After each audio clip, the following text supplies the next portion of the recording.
12 years ago, when my former wife, Chaya, and I split up, we went to Boulder, Colorado, and we were recommended an excellent therapist counselor to do a process with to create closure, to create healing, to create thank yous and recognition of all the good in the time that we had together. It was one of the most intense, painful. It was painful and it was beautiful. We cried in each other's arms. We each took full responsibility as powerful partners in our marriage. The therapist was wise and pointed us away from anger, pointed us away from victimhood. And we really both spoke clearly and powerfully of the good and the beauty and the delight and the light of each other. And we recognized our shadows. And we spoke clearly, and I still have all the notes to that process, saying that neither of us was victim or villain. And both of us did our best to love each other in the best way. It was a precious time.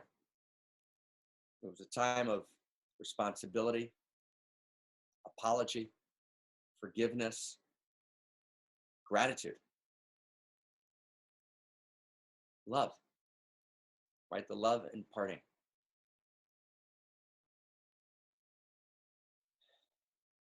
Chaya then called me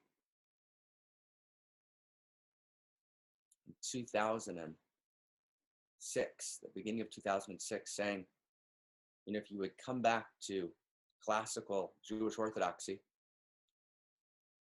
I would remarry you. And that's what I'd like to do. It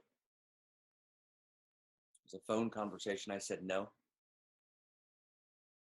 And some 3 months later, Chaya, by her own admission, participated directly in organizing false complaints against me in Israel with devastating effect.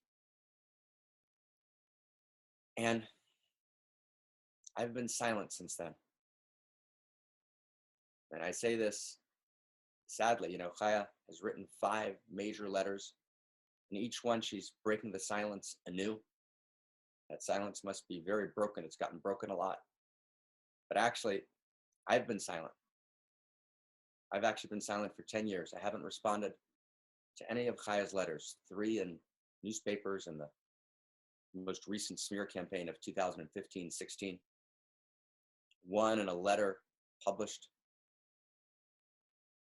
on May 9th, 2006, 2 days before the false complaints were launched in Israel, 2 days before I landed in Israel. I was there for 20 hours and landed in the middle of the false complaints that Chaya had been so involved in orchestrating. Another letter that she co-wrote in 2008, which talks about me having Hitlerian charisma and makes every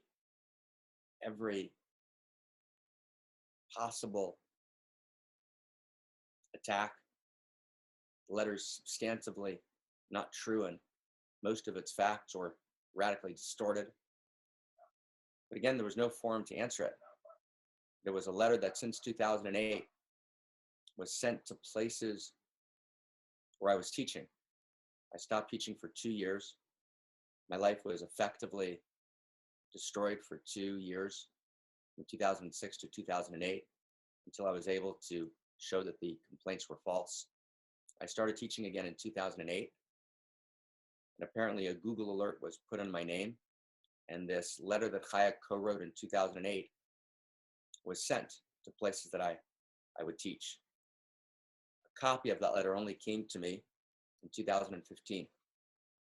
I read it, and I don't even have words. I don't even have words. And I've still held silence until it just came to a point where holding silence became just an absolute lack of integrity on my part. And so I've responded. And my response is contained on the website, Who is Marc Gafni? It's a full response, both in writing, right, a long written response, filling in the missing information, addressing Chaya's claims directly, and in a series of video responses. So I just invite public culture to check it out and to be informed. Now, I just want to say, and this is really the most important thing I want to say, I'm devastated to have to respond in this way, and yet I have to respond with fierce integrity. I can't be silent anymore. In any future attacks by Chaya which contain false information or distortion, I'll respond to within 24 hours. And any future attacks by anyone, right, that contain distortion or false information, I'll respond with the full extent of possible responses, immediately, because that's what integrity requires.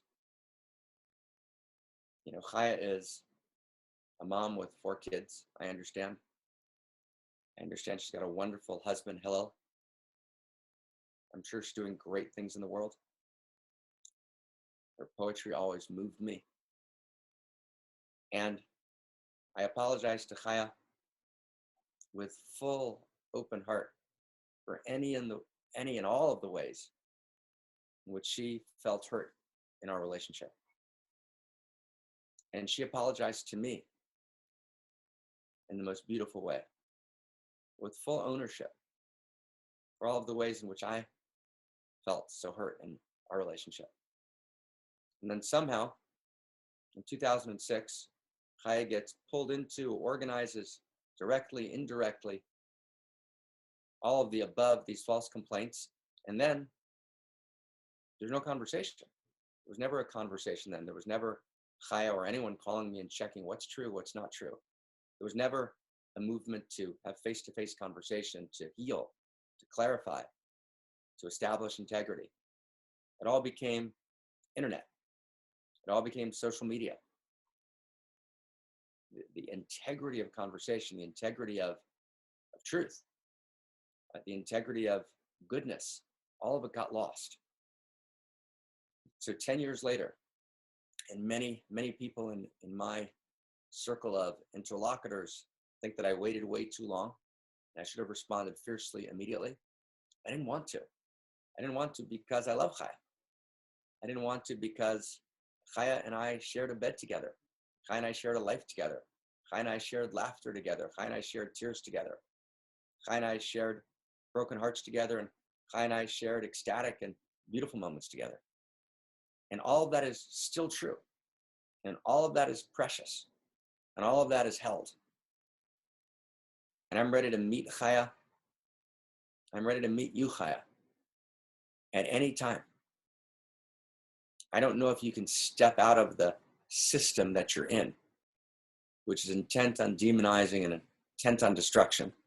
I don't know if you have a way to climb down the tree, but I'll meet you there. I'll meet you any place. Direct, you and me. Let's go to the same therapist that we sat with when we ended our marriage. Let's put every issue on the table. I'll go through it all again. And I'll hear you again, and I'll listen to you with unguarded heart. And I'll apologize to you again. And I'd like to hear you again and hear your responsibility for the craziness of this attack the last 10 years. I mean, Chaya, when an angry former wife diagnoses you using the DSM on the web, what have we come to? Really? I mean, really? We can do so much better.